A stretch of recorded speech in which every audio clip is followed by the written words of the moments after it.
Hello, hello. Welcome to the group energy clearing on Sunday. What are we on? August 27th, 2023. It used to be called the resets. And what we really discovered over offering this for a while now is that it's way beyond just like a reconnection back in.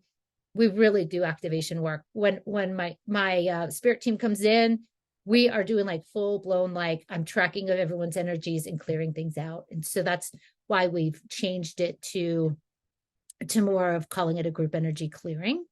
And the way the energies are lined up today is it's really, really about the people who show up for this. They're on a soul level, they're ready. On a soul level, the folks that come to this are just being called to do the massive shift, massive like clearing out of the old stuff that no longer serves.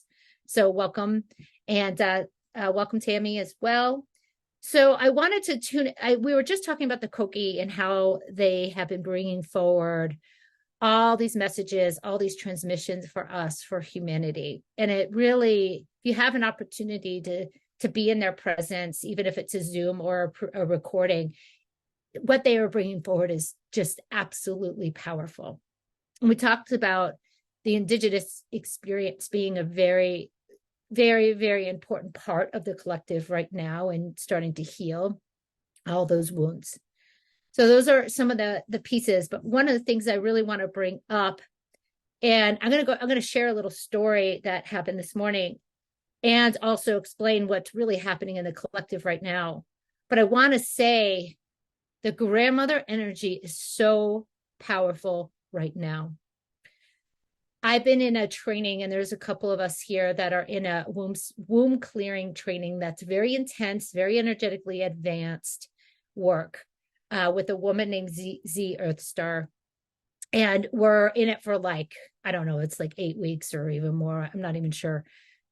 And what came forward so powerfully yesterday was the grandmothers. And she was encouraging us to even tap into our grandmothers. So not like the collective grandmother council or any more kind of spiritual grandmothers right now, but your own grandmothers. And as we were healing massive wounding in our wombs, bringing in the grandmothers and just calling in the grandmothers I'm even aware of, the two grandmothers I knew that I was very aware of, it's all they want is to help us heal. Whether you had a good relationship or not, whether you knew them or not. I had one grandmother who never said, I love you to my father. And I had another grandmother who had 9 kids and loved her grandkids just like her own and made every single one of them feel special. So I've had kind of the spectrum. And even my grandmother, who didn't know how to express love, had so much love to give that when I called them forward, they just helped clear so much wounding, so much loss. So I bring that forward as we're going into today, because it's another tool for us. It's another way of connecting, and they are just here and ready to work with us. So I'm going to put my lovely dear sister and brother, Brandon and Sophia, on the spot because they started a podcast recently. And if you're comfortable with sharing that, you could feel free to put it in the chat. And it's a lovely chat podcast on their experience. And they brought forward something in their second episode with their beautiful dog, Bentley, and the story that they told. And there's a couple of really key pieces that came out of that really reflects what we're experiencing collectively, and a lot of us individually. Thank you, Brandon, for that. I'm watching a lot of people as I work with them, and I'm in all these different spiritual communities, and what I'm hearing in the collective is, because where the energies are, we're in like all these retrogrades, right? Like almost every planet is in a retrograde right now, which is bringing a lot forward. That what is happening in our experience right now is there is what feels like a loss or a death of the ego, a loss or death of the identity of who we thought we were and who we are becoming, or who we are remembering who we truly are. So this experience of loss is coming up for a lot of folks right now. And what I'm watching folks even experiencing is even like feelings and emotions from lifetimes of loss, that are lifetimes of their ancestors passing down loss and pain and suffering and all of that. So in our collective experience, not only are we experiencing loss or experiencing like identity shift that feels so intense, that is scary as hell, what we're noticing is that a lot of these things are even beyond this lifetime that we're feeling, we're trudging up, we're experiencing. And all the ancestral stuff is being called forward. So we're experiencing the loss that they have in our lineages as well. So some of this is not even like in our reality, like not even like in our ego, our linear thinking can't even be like, well, where is this even coming from? Because there's so much like purging that's happening, so much of clearing out of all these different energies that may not even make sense. So that's what I'm witnessing so much for folks. So really, we're in that space, and what my grandmothers really brought forward for me, and the Kogi grandmothers, that when they shared last week, is that we get to be in the presence of whatever presents, because we are in it. And it doesn't matter where it comes from, and you can track it, which for some it's really helpful, and that's the work I do. I'll help them track to figure out where it's really coming from, because sometimes people need that to clear it out.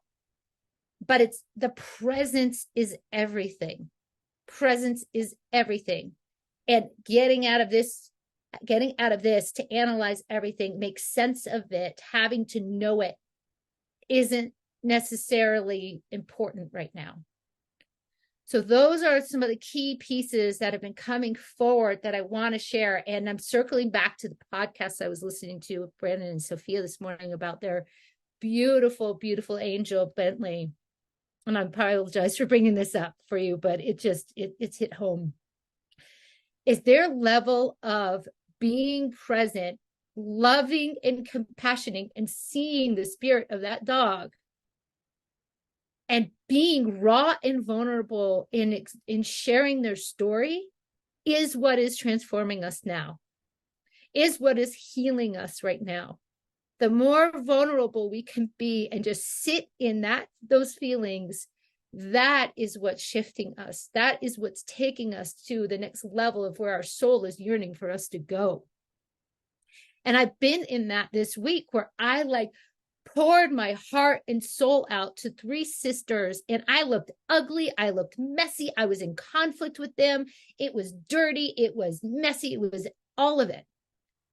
And they kept on holding space for me. I kept on fighting them, challenging them, and they kept on holding space for me, to a point where then I finally shifted and I realized, this is what love feels like. This is what me allowing myself to be as ugly and as messy and as vulnerable as I was, and they just showing up in pure love for me. And explaining to me, because one of my biggest wounds is acceptance, right? Feeling unlovable. They brought that to me, to my knees, and showing me, you matter. I love you. I don't care what this looks like. I love you. I don't care what you're saying if it's mean.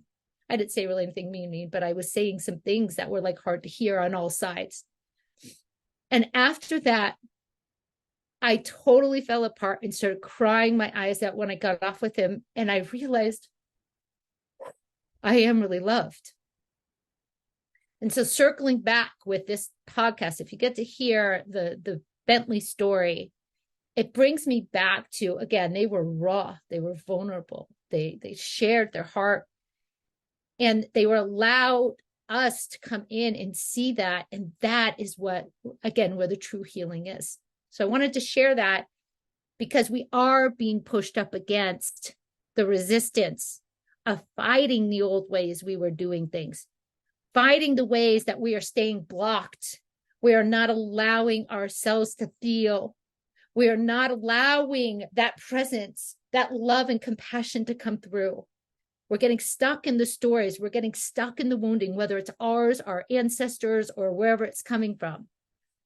And the more we catch ourselves when we are going in those old patterns and behaviors, the more liberated we're going to be. And this is all coming from spirit. This is all coming from the work that I have watched and witnessed people do, as well as myself. I'm in it. So I just wanted to bring that forward. And that's a lot. Whew, it's a lot. And I can't stop crying because it's not even pain anymore. It's just it's wonder, it's magic, experiencing it and feeling it. And it's just allowing whatever emotions come forward to be in it. So thank you for allowing me to share that. Before we start diving into our activation,